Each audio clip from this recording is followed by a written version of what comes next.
Hello friends, नमस्कार। Class 11 chapter 8 gravitation के एक और सेशन में आप सबका स्वागत है।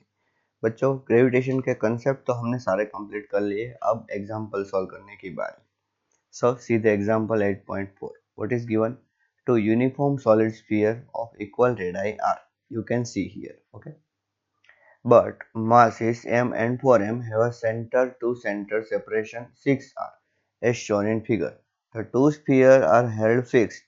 A projectile of mass m is projected from the surface of the sphere of mass m directly towards the center of the second sphere. Yes, this is a projectile and it is get projected like this. Okay, and what is the mass of the projectile? Small m. Okay, directly towards the center of the second sphere. Obtain the expression for the minimum speed v of the projectile so that it reaches the surface of the second sphere. We have to calculate minimum speed.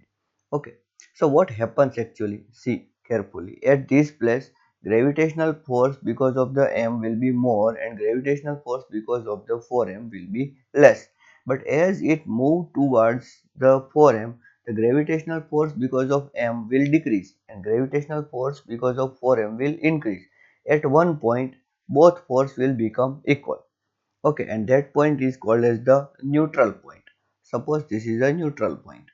Okay, so suppose this is the mass having, this is the sphere having mass m and this is the sphere having mass 4m. And suppose the distance of neutral point this is a x, and here is the, what is distance? What is the total distance between them? 6r. So this distance will be 6r minus x. Okay, at neutral point, if we able to throw the object so that it can reach at least up to neutral point, then after you can say it will cross and easily this mass will grab the object. Okay, and easily it can reach at the surface of 4m. Okay, so what is our duty is to project up to neutral point. But first of all, let us know that where the neutral point is there. So for neutral point means what? Net force is a zero. Okay. So what I am saying, for neutral point, for neutral point, F because of m is equals to F because of 4m. Okay. F because of m on m and F because of 4m on m. So what is the formula? Gmm upon x square is equals to G 4m m upon 6r minus x whole square. Okay, so m got cancelled out. Okay, g also get cancelled out. So what we get? 1 upon x square is equals to 4 upon 6r minus x whole square. Let's take square root. So 1 upon x is equals to 2 upon 6r minus x. Okay, I am considering only positive value. So what is the answer? 6r minus x is equals to 2x. Therefore, 6r is equals to 3x. Can we say like this? Okay. So 6r upon 3 is equals to x. So x is equals to what you can say as the 2r. Okay. So we got the point that we have to throw the object so that it can reach up to this point. Okay, neutral point. Now let me tell you that this is the first object. Okay, and this is the surface of the first object. Let me say it is point number 1, and this is the neutral point, and this is the second object. Okay, radius of the first object is the r. Radius of the second object is also r. What is the mass of the second object? 4m. What is the mass of the first object? M. Okay. Now I will say, according to law of conservation of energy, U total at 1 is equals to U total at neutral point. Okay. Now what is U total? Means total energy. Okay. You can say capital E also. Capital E. So what is total energy? Half mv square. Why? Because we are projecting the mass here. Yes or no? That's why half mv square. Okay. minus GMM upon R. See, this object is at how much distance? R from the center of the first object. Yes or no? And minus GM 4M upon this total distance is how much? How much? 6R. So here this much distance will be how much? 5R. Okay, so minus Gm 4M upon 5R. See, we have to take potential energy of both of these. Okay, is equals to. At this point, let us consider that on reaching the velocity becomes nearly zero. So I am not considering the kinetic energy, only gravitational potential energy. So minus GMM. What is the distance between the neutral point and first one? It is a 2R, right? That yet we have discussed 2R and minus Gm 4M upon what will be the distance? 4R. Very simple. This distance 4R. Okay. How to calculate potential energy? Minus G first mass, second mass. Okay. Like that. Okay. So here, suppose this is here 4 get cancelled. Not suppose, it is cancelled. So GMM upon R and C GMM upon R. So it is also get cancelled. So what we get here? C half mv square is equals to minus GMM upon 2R plus 4 by 5 GMM upon R. Can we say? Yes. Now M and M got cancelled out. Clear? Okay. So what we can say? V square by 2 is equals to minus Gm upon 2R plus 4 by 5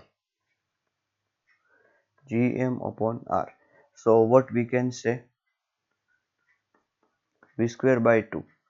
So Gm upon R common, and then after what you can say, minus 1 by 2 plus 4 by 5. Okay, so 5 minus 8, is it? See, minus 1 by 2. Am I making any mistake here? Minus GMM upon what you can say, 2. Yes, you can say like that. Okay, see, we will equate the potential energy half mv square minus gm upon r and minus g 4m. Here it is a 4m. Okay, okay, no problem. And here minus gmm upon 2r minus 4gmm upon 4r. So what we get that here GMM upon R get cancelled out. Okay, GMM upon R get cancelled out. So minus GMM upon 2R. Okay, and this is plus. Okay, so what is this? 4 by 5. हाँ, minus 5 plus 8. Okay, यहाँ पर minus है इसलिए मैं थोड़ा सा confuse हो गया था. कोई बात नहीं, चलिए रेडी है. So minus G M upon R, यहाँ पर माइनस 5 प्लस 8 तो कितना होगा? 3 by 10. मुझे लगा नेगेटिव में क्यों आंसर आ रहा है, मुझे ऐसा पहले लगा. Okay, so here what you can say 2 5 10. Therefore, what we can say, v square is equals to 3 by 5 gm upon r, which implies v is equals to under root 3 by 5 gm upon r. So we have to project the object with this much speed. Okay, fine. Let's calculate one more sum. What is given? The planet Mars has a two moons, Phobos and Deimos. Okay, this is the Mars. Has a two moons. one is the Phobos and other is the Deimos. Okay, Phobos has a period of 7 hours 29 minutes. I am writing Phobos period 7 hours 39 minutes. So 7 hours 6 7 are 42. So 420 plus 39 minute. Okay, so 459 minute time period for the Phobos. Okay, and the orbital radius, yes, radius is also given. Radius of Phobos is also given, and how much it is? 9.4 into 10 raised to 3 kilometers. So 10 raised to 3 meter. Okay, see it is given 10 raised to 3 kilometer. That's why I am converting into the meter. Calculate the mass of Mars. हमें Mars का मास चाहिए. अभी बच्चों हमने orbital speed का formula पढ़ा था. क्या था? 2 पाई आर अपॉन टी. दूसरा कुछ फॉर्मूला पढ़ा था. हाँ, under root G M upon R. अच्छी तरीके से देखो तो यहाँ पर हमने मास किसका रखा था? अर्थ का. और ऑर्बिट घूम रही थी, तो सैटेलाइट घूम रही थी. ठीक उसी तरह फोबोस घूम रहा है, तो यहाँ जो मास आएगा वो किसका आएगा?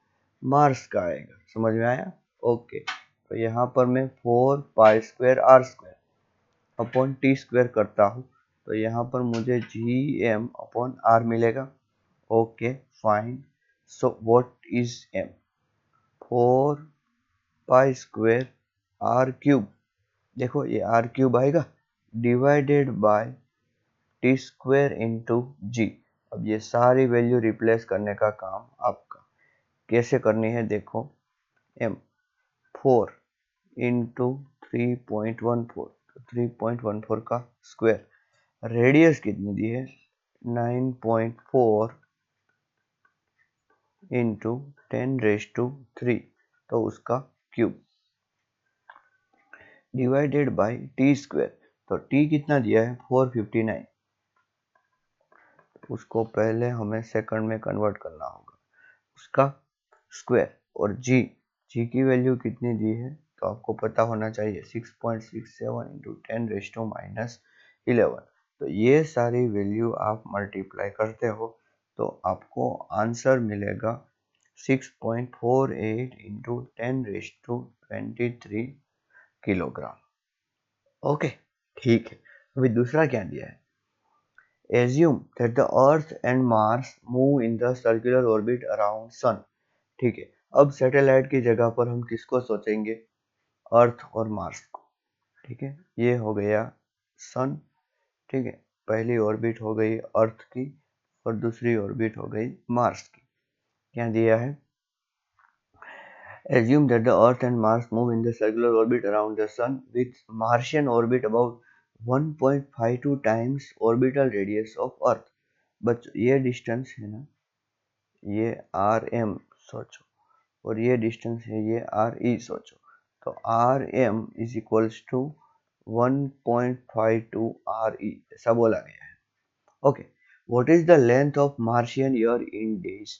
अच्छा, तो कैसे करें बच्चों, कैसे करें? तो ऐसा जब आएगा ना कि दोनों का डिस्टेंस दिया हो और टाइम पूछा हो, तो डायरेक्टली बच्चों T square proportional to R cube. वैसे हमने यहाँ भी वही किया, देखिए ये वाला. ठीक है, T square proportional to R cube. So T Mars upon T Earth का square is equals to R Mars upon R Earth का क्यूब. ठीक है, समझ में आया? अभी टी मार्स हमें चाहिए, तो उसका स्क्वायर में ऐसे रख रहा हूँ और यहाँ पर 365 डेज लिख रहा हूँ ताकि ईयर में आए. ठीक है, ओके. अभी R M upon R E क्या रिप्लेस करोगे? तो ये होगा 1.52, सोच के देखो, और ये होगा क्यूब. तो T M is equals to क्या होगा? 1.52 रेस टू 3/2 इंटू 365. क्यों? क्योंकि दोनों साइड अगर मैं स्क्वायर रूट ले लूंगा तो ये स्क्वायर चला जाएगा और यहाँ पर रेस टू 3/2 बचेगा. तो अगर आप ये सोल्व करते हो तो आपको नियरली आंसर मिलेगा 684 डेज। कितना आएगा?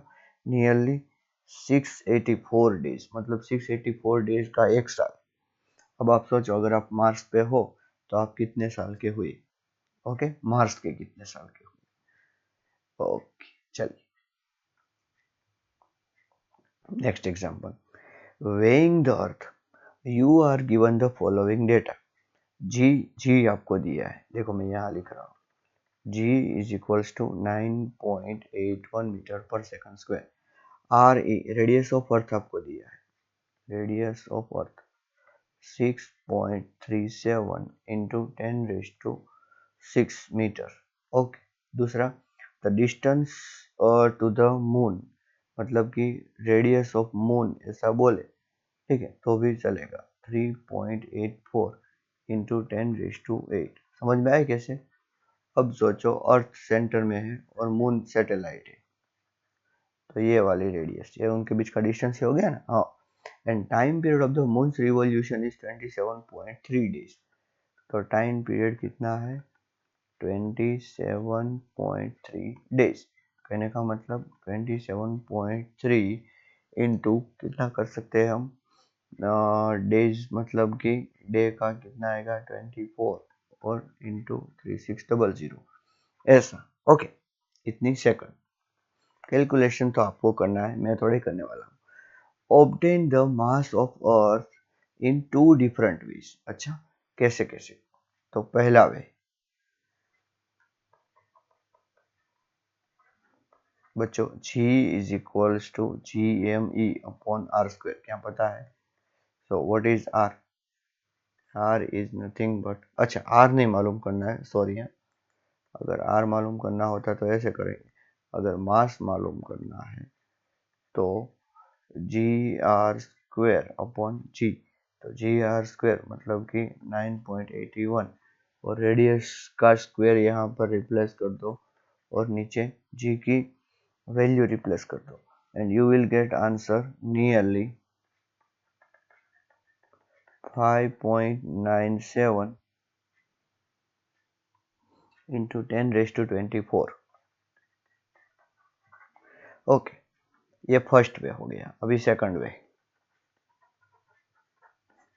सेकंड वे में कैसे?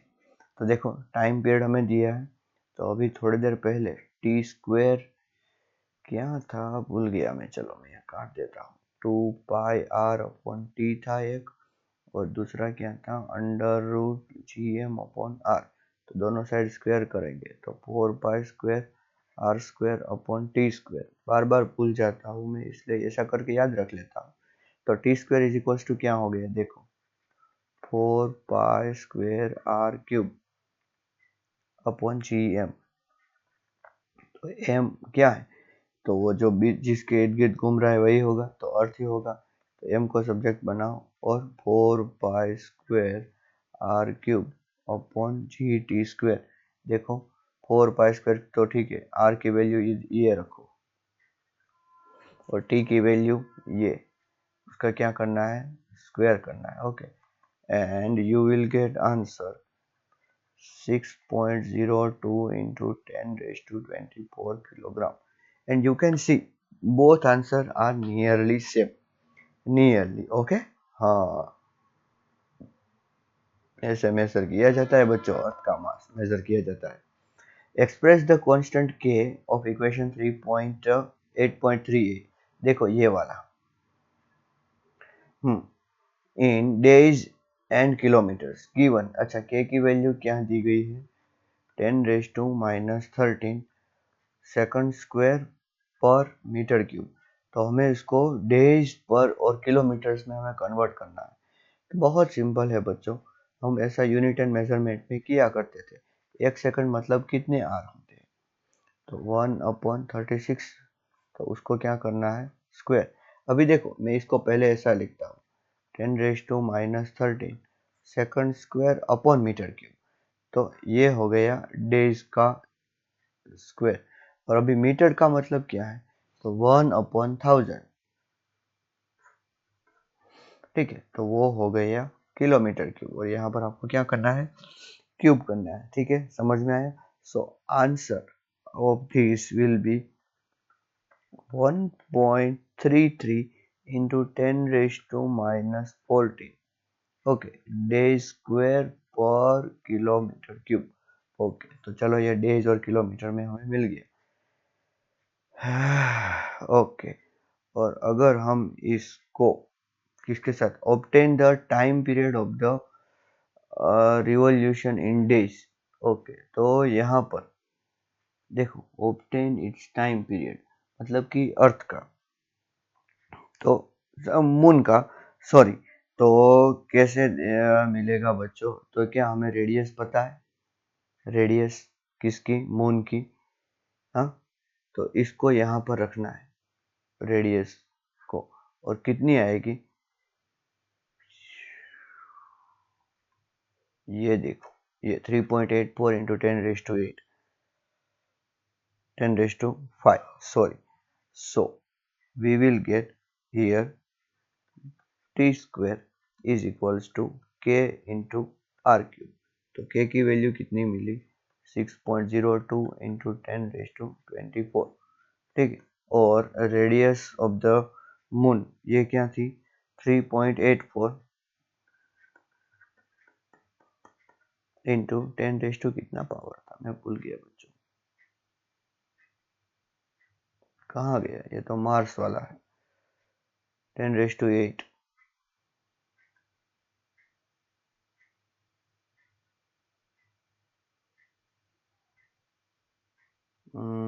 मैं कहाँ पे रख रहा था? यहाँ पे। अच्छा, मैंने यहाँ पे रखा। ओके, चलिए यहाँ पे रख देता हूँ, और क्यूब। तो यहाँ से आपको टाइम पीरियड की जो वैल्यू मिलेगी वो कितनी होनी चाहिए? 27.3 डेज, ठीक है। ओके, हालांकि मुझे यहाँ लिखना चाहिए था, लेकिन अभी मैंने वहाँ लिख दिया। ओके, कुछ नहीं, आपको तो दिख रहा है। हाँ,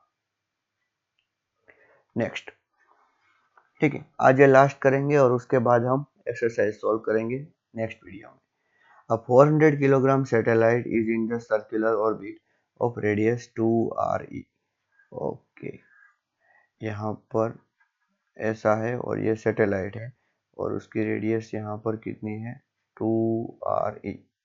okay, about to the earth, how much energy is required to transfer it to the circular orbit of radius 4re. अच्छा, उसे और ऊपर भेजना है जिसकी रेडियस कितनी हो बच्चों? 4re. तो simple, work is equals to final minus initial, ये कितनी होती है? So minus GMM upon 2r, ये हो गया final, minus GMM upon 2r, r initial. Okay, तो अभी r इनिशियल और r फाइनल क्या है? R initial is nothing but 2re and R final is nothing but 4re. Okay, so what answer we will get? Minus GMM upon 2 into 4re, ठीक है।